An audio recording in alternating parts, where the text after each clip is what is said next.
So yes. do you feel like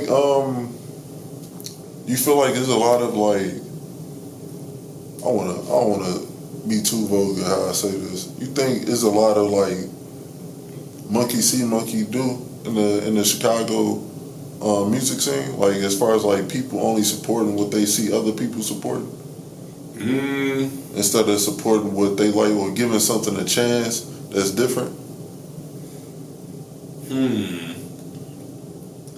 I think, and you know, the older I get, the more I just say I think or it seems, because I don't know how these like little niggas think, but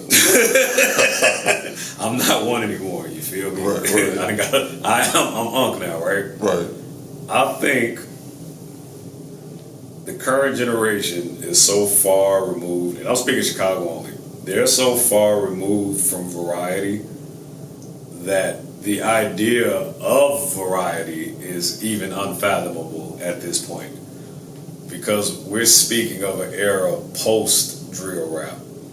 So anything pre-Chief Keef is like me, and that's kind of like somewhat of a dinosaur to anybody maybe 26 and under.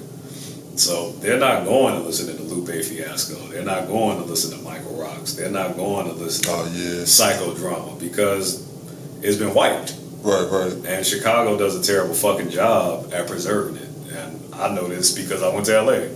Snoop is preserved. Corrupt is preserved. Pac Div may even be preserved. And so you have these artists that they preserve. Chicago doesn't preserve it.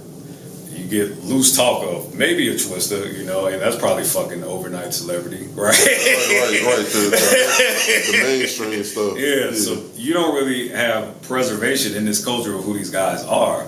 But I honestly think if people gatekept and preserved how other cultures do, because New York's preserving the shit out of Mobb Deep and those guys. They think they created everything. They over preserving, right? LA's doing it too.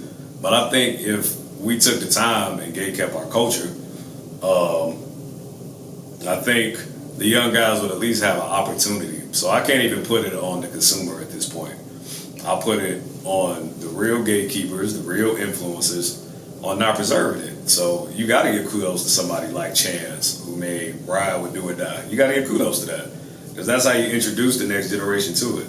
But you know, we're so fixated on after 30, you shouldn't be doing this shit at all, that you don't realize like this shit goes forever. Buddy Guy just sold out. Exactly. He 90, man. He 90 years old. Fucking 90 years old. Right? So we got a lot of people don't even know that's Shauna's daddy. Yeah, exactly. You know what I'm saying? That's another legend too. So, you know what I'm saying? So do you think it's so I know you spent time in LA and Chicago, and I know you travel to other places too. Do you think that Chicago also holds itself back as far as like the separation between this person ain't from the city, this person from the city, and like, you know what I'm saying? You think that we kind of hold ourselves back with that talk as well too, or do you think that's just like, you know what I'm saying, that's not really relevant for real? No, that the city does hold itself back with that, and I didn't notice that until I got to LA, because let's like call a spade. Kendrick Lamar isn't from LA. From the suburbs of Compton. It's from Compton. Yeah. But if you tell somebody in Compton that Compton is a suburb, it's almost blasphemy, right? Yeah. But if you tell somebody in Chicago, like you're from Harvey, like, you're from a suburb. But I mean, Harvey is one of those suburbs that's kind of like getting a little bit of notoriety, right? Yeah. But yeah, in LA, the idea of that is gone. Watts is a suburb. Compton is a suburb. Inglewood is a suburb. These are all suburbs. Yeah. But you go to something like, let's say, the Pop Out. They said LA was on that stage, right? So if Chicago adopted this identity, like this principle, like, I'm not saying Harvey, Dalton, Riverdale are actually in city limits, but it's more paper to be out here to be made with like unity. They showing it, like you can move like that. So instead of being so divisive, and that's how I've like come back here now. Instead of being so divisive, how can we make more bread? Because the minute Juice World was selling out stages, he was from the city. He really from Markham. So you know what I'm saying? I did notice that there's a lot of rappers from each city really don't be from the city limits. Even like if you think about College Park, like College Park is not part of Atlanta. It's not part of the city limits of Atlanta. You know what I'm saying? It's College Park. It's really a suburb, but Outkast is from College Park. Like they, you know what I'm saying? Like you got LA, like you said, there's a lot of they known rappers ain't from the city limits, but it's from the same area. It's the LA County. And even think about like Snoop, he from Long Beach. That's not even LA County, but it's still the same area and everybody eating the same. It's like more camaraderie and family. Same thing with Chicago. You know what I'm saying? You got there's a lot of rappers that I know, you know what I'm saying, just from working with, like, they not from the city. Right. Even it's some that even claim the city blocks, they not. You know what I'm saying? So I definitely get what you're saying. And it's talent all through it. It's talent. You got people that went to Homewood Flossmoor and stuff. Homewood Flossmoor got a lot of talent that came through there.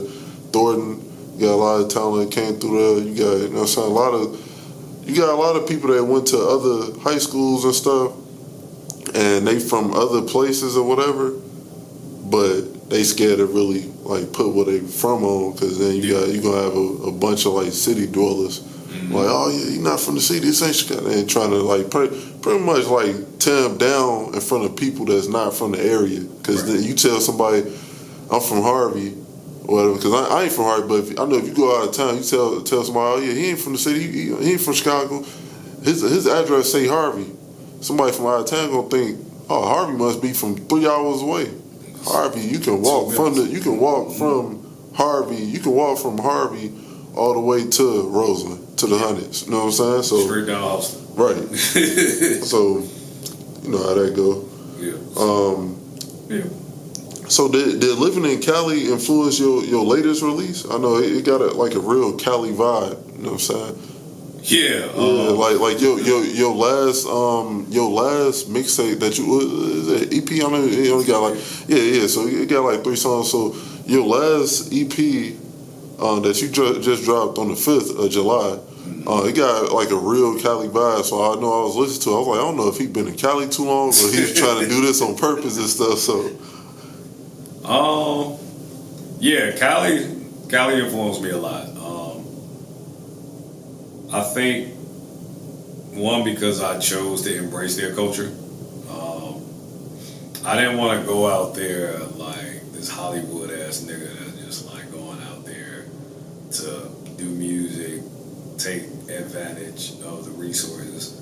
I really wanted to get the authentic civilian experience. Like, where did you guys grow up? Where do you guys eat? Where do you guys shop? What's it like to party here? So it was very intentional.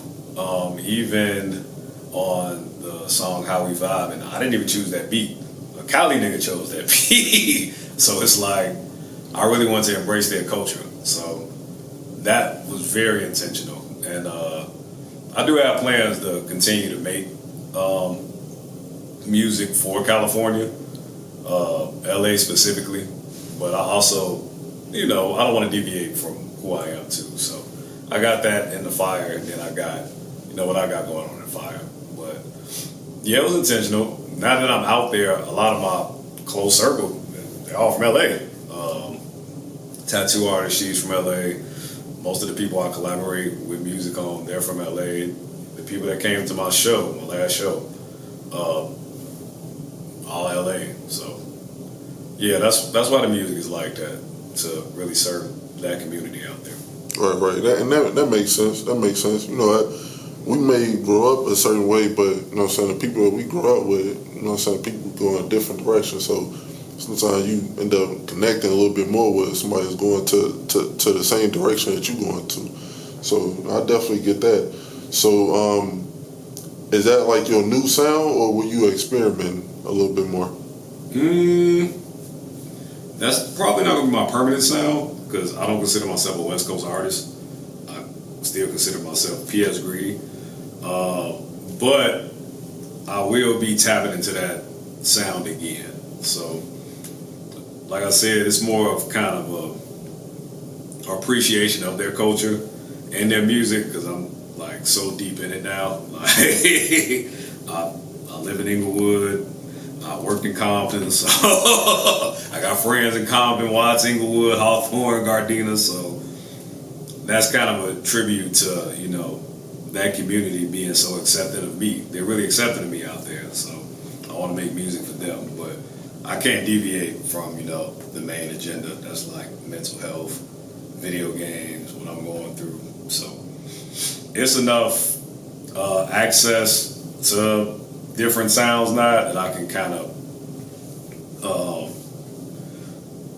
put my presence in each sound. I think that's something cool that I can do. Like I know, like even like somebody like Pop, it was like Pop did the whole All Eyes on Me. That shit was West Coast out. Like right.